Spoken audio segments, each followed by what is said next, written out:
So this is a 525i that has been around the block. It's got what, 240,000 miles. They want it to pass emissions. It's got a code for a secondary air pump, opposition to flow, so it's not detecting any flow. So I went ahead and ordered a secondary air pump and the hose, because the hose is all brittle and it's plastic. It's 2001, so it's really old. I removed the secondary air pump and just try to connect it to battery power. It's a 2-wire plug and a 2-wire pump, so positive, negative, it should turn on. I hear clicking, I don't hear the motor running at all, so confirmed my diagnosis by that. I wanted to do the new one, but I don't want to just connect it directly to battery because I don't know what the amperage on that motor is, and I don't want to damage the new one I just bought. But that motor should have turned on when I connected it to battery power, the old one at least. So now, of course, these broke off, so I am trying to get them out without having to cut them out, because this is where the secondary air pump sits. I got them out. Now we put in the new hardware. You know, it came with this, but it didn't come with any nuts. Ain't that some shit? Normally. Right. Now we go to the hardware bin, because I need 3 nuts.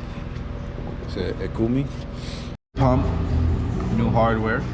This is the bracket, 3 bolts up here. So all this is a hose, a new hose that I put in, sends it to the secondary air injection pump valve on the exhaust side. This is just a 2-wire power and ground. I'm gonna double check, make sure this isn't fused, because maybe the fuse might be blown, because if that motor locked up, the old motor, it might have put a high amperage load on it and blown up the fuse. So I just got to double check. But besides that, it's pretty much just plug and play. You plug it right in, put these 3 bolts in, connect this, and then drive the car, make sure monitor is set, take it to emissions. So as you can see, 1, 2, 3, then there's 1 bolt, another bolt over here, and then 1 over here. This clipped in, 2-wire connection is in. I'm guessing there's normally a fender liner here to cover this, but this car is old and it doesn't have it. So yeah, my job here is done. Pump in, then I try to actuate it, because the whole problem was I was getting a code for no flow. We put it in, I actuated with my fancy expensive scanner. I had no signs of life, so immediately I thought relay or fuse, but you always check the fuse first, because the fuse always provides power to the relay.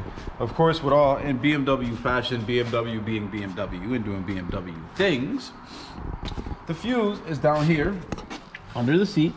You got that 50 amp fuse. For testing purposes, I jumped the fuse because the fuse was blown after I ohmed it out and tested continuity.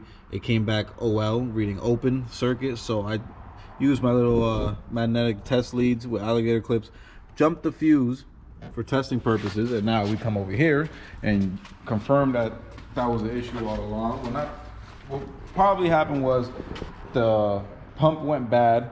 It tried to overloaded the circuit trying to make the pump go, and it blew the fuse. So we replaced the pump. Obviously we got to get a fuse now, but now that I jumped the fuse, I come here and I hit activate, and you hear it activate. So now this is what was stopping the car from passing emissions. So obviously now it works and I can take the car to emissions, but right now we got to get also a battery for it, because the battery failed the battery test and the car died, dies randomly, and we got to get that fuse.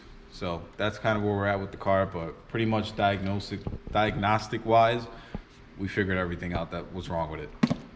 So this is why I get paid the big bucks, right, Frankie?